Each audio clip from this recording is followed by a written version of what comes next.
इस वक्त देश और ख़ास तौर से किसान कौमें बहुत कठिनाई से गुजर रही हैं।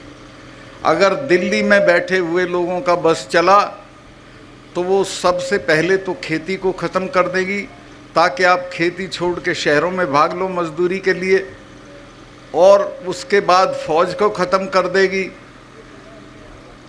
एक तरह से किसान कौमों को बर्बाद करने का नक्शा पास हुआ है।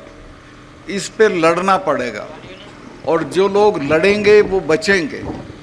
एक बार हमारे गांव के पास शिवाजी महाराज के गुरु थे, समर्थ गुरु रामदास, वो आ गए थे। 4-5 दिन वो रहे, उन्होंने प्रवचन दिया और आखिरी दिन उन्होंने चौधरी लोगों से पूछा कि भाई बताओ, मैं 5 दिन से तुम्हारे बीच में बोल रहा हूँ, तुमने क्या सीखा?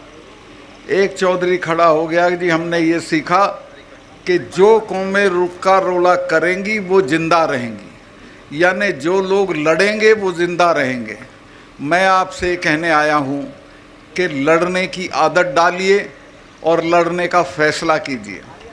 ये जो अभी मील साहब ने कहा कि किसान आंदोलन, धरना ख़त्म हुआ है, आंदोलन ख़त्म नहीं हुआ है, चूँकि हमारी मांगें वहीं की वहीं हैं। जो एमएसपी की मांग है उसके बिना तो हमारा गुजारा नहीं है, चूँकि हम जितनी चीज़ें पैदा करते हैं उनका दाम बढ़ता नहीं है, जितनी चीज़ें खरीदते हैं उनका दाम बढ़ता है, और नतीजा ये है कि किसान हर दिन गरीब हो रहा है, उसकी खरीदने की ताकत ख़त्म हो रही है। मैं कॉलेज में पढ़ता था तो शाम को हम खाना खा के हॉस्टल से घूमने जाते थे। एक कब्रिस्तान में एक कव्वाल कव्वाली गाता था, तो उस कव्वाली को मैं खड़े होकर सुनने लगता था। उसमें एक शेर गाता था जो मैंने समझा ये हमारे लिए गा रहा है। उसका था कि खंजर पे कोई छींट, ना कपड़ों पे कोई दाग, खंजर पे कोई छींट, ना कपड़ों पे कोई दाग, तू कत्ल करे है कि करामात करे है। ये सरकार भी उसी तरह से किसानों का कत्ल कर रही है, उसे ये पता भी नहीं चलता कि उसके साथ क्या हो रहा है। भाइयों, मैं निवेदन ये करना चाहता हूँ कि आप धरनों पे बैठते हो, मांग करते हो, इसको छोड़ो। अब ऐसी स्थिति पैदा करो कि लोग तुमसे मांगें, बजाय इसके कि आप सरकारों से मांगें। और वो तब होगी जब आप दिल्ली में सरकार को बदल दोगे। और मैं आपको आश्वस्त करता हूँ, इस बार अगर आपने एकता दिखाई, जात पात को छोड़ के इकट्ठा रहे, तो दिल्ली में इनको कोई बचा नहीं सकता है। मैंने सारी पार्टियों के लोगों से बात की है, सब इस बात पे राजी हो गए हैं, एक उम्मीदवार के मुकाबले एक उम्मीदवार खड़ा करेंगे। अगर ऐसा हो गया तो ये दिल्ली में बचेंगे नहीं, और अगर ये बच गए तो एक बात समझ लो, फिर आप नहीं बचेंगे।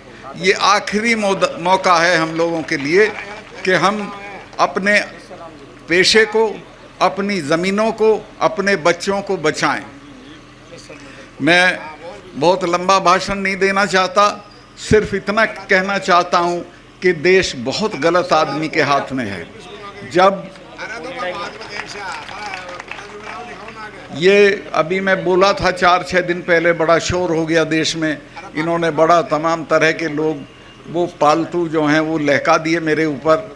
मैंने ये बताया था, जो सच था उसी वक्त बताया था जब मैं ये था गवर्नर था, कि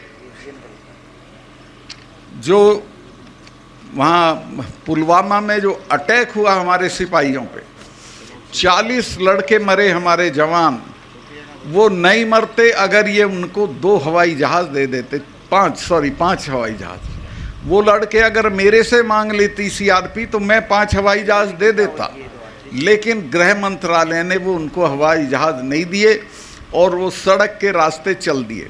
उस सड़क के रास्ते में मैं गया जिस दिन ये दुर्घटना हुई, उसके बाद उसमें 10 किलोमीटर के एरिए में करीब 10 जगह सड़क आके मिलती है। उस पे एक जिप्सी नहीं खड़ी थी किसी को रोकने के लिए, कोई भी आ सकता था। तो वो आया, भरी हुई गाड़ी थी विस्फोटक की, और एक गाड़ी में मार दी और हमारे 40 जवान शहीद हो गए। ये कहीं अपनी शूटिंग करा रहे थे उसमें नेशनल कॉर्बेट पार्क में, यूपी में है वो। तो वहाँ टेलीफोन की सुविधा नहीं होती है, तो इन्होंने बाहर आके मुझे एक ढाबे से फ़ोन किया और पूछा कि सतपाल भाई क्या हुआ। मैंने इनको बताया कि साहब ऐसे ऐसे हो गया, इतना हमारा नुकसान हो गया है और ये हमारी गलती की वजह से हुआ है, अगर हम जहाज़ दे देते तो ये हमारे बच्चे नहीं मरते। तो इन्होंने मुझे कहा कि नहीं अभी इस पे चुप रहो, इस पे अभी चुप रहो। जो नेशनल सिक्योरिटी एडवाइज़र है, जिसका नाम आपने सुना होगा, अजीत डोभाल, वो मेरा क्लास फेलो रहा, कानून की क्लास में हम साथ पढ़ते थे। उसका मुझे फ़ोन आया फ़ौरन कि प्राइम मिनिस्टर ये कह रहे हैं आप बोलें नहीं कुछ, चूँकि मैं बोल दिया था, मैं 2-3 चैनल को बता चुका था कि हमारी गलती से ये हुआ है, कि वो ये कह रहे हैं कि इस पे तुम चुप रहो।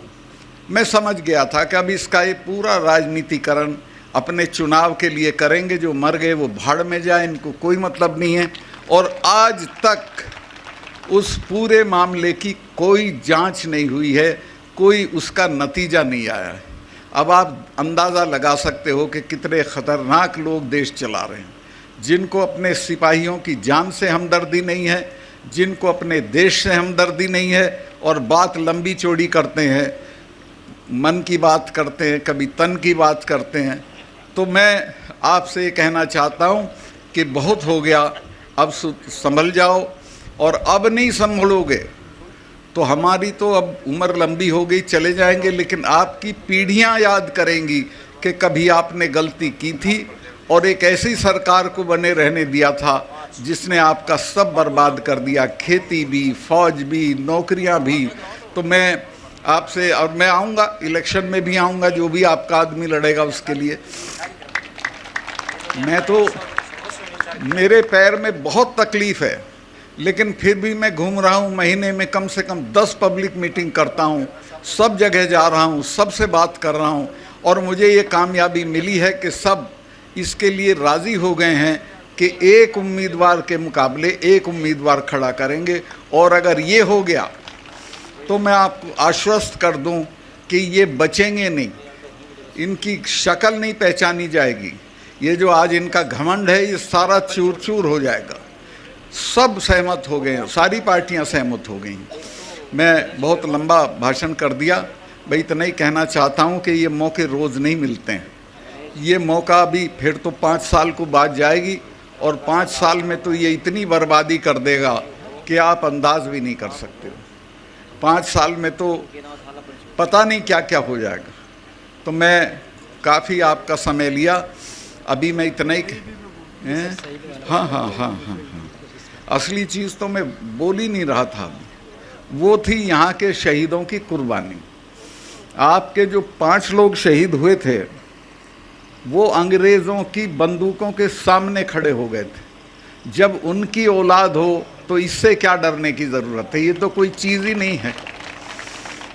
उनसे सीखो, उन्होंने अपना सब कुछ न्यौछावर कर दिया आपके लिए, और आज उनको हम कई बात और बताओ जरूर। अच्छा, तो इसमें शंभू सिंह जी भूखर थे, तुलसाराम जी भूखर थे, टीकूराम जी, सिंह लगा दो अब इनके आगे, राम नहीं थे, चेता जी भूखर थे, आशाराम जी पिलानिया थे, चौधरी छोटू राम ने सीकर में एक महायज्ञ किया था। उसके बाद लोगों में चेतना आई थी, लोग खड़े हो गए थे, अपने नाम के सामने सिंह लिखने लगे थे, लेकिन सामंती ताकतों को वो गवारा नहीं था। इन 5 ने वो नाम भी लिखा, और लगान के मामले में ये संगीनों के सामने खड़े हो गए, मारे गए। इसलिए हम इनका आज जन्मदिन मना रहे हैं, और उसी दिन से सब मना रहे हैं, और आगे आने वाली पीढ़ी भी मनाती रहेगी, चूँकि उन्होंने काम ही ऐसा किया था। तो आपसे भी मैं कहना चाहता हूँ कि आप भी अब तो संगीने भी नहीं हैं। मैं अभी 4 दिन पहले हरियाणा की खापें आई थी, मुझे खापों के चौधरी वो करने आए थे, धन्यवाद।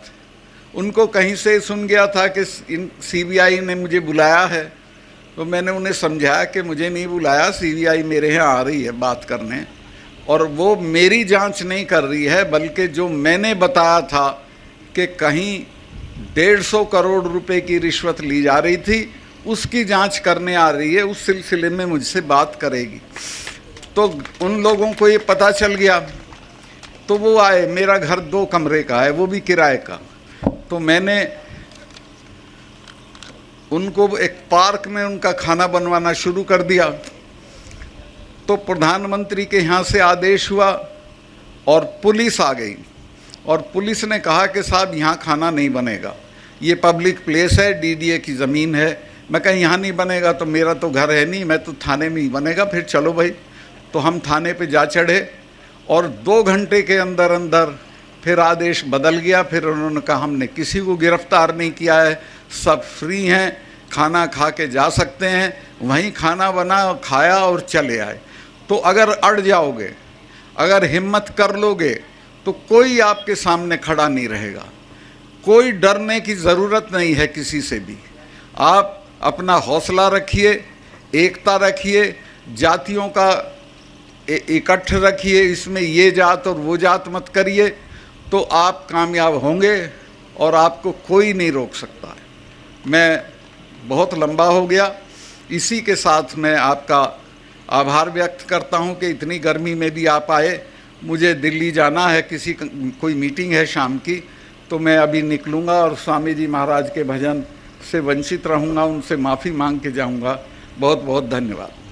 जब झोंक लगा, सुगंध उड़ी, मुंह में पानी और भूख बढ़ी, बढ़ा है हर व्यंजन का स्वाद, मिला है इसमें माँ का प्यार। गोविंद मसाले जो खाने में डाले हैं, आपस में अपनों का प्यार बढ़ा दे रे। गोविंद मसाले, मसाले जो रिश्ते बनाए।